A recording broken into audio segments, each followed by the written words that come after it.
मैंने सिरप दिया और मेरा बच्चा पूरा दिन सोता रहा। सिरप कहता है, मैं हानिकारक नहीं हूं, मैं एंटीहिस्टामिन देता हूं।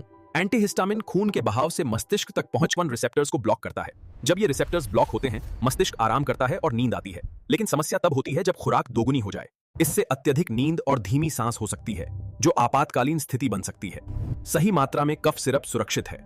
हर मेडिसिन विलन नहीं होती, गलत यूज विलन बनाता है। Follow dose decode for more videos.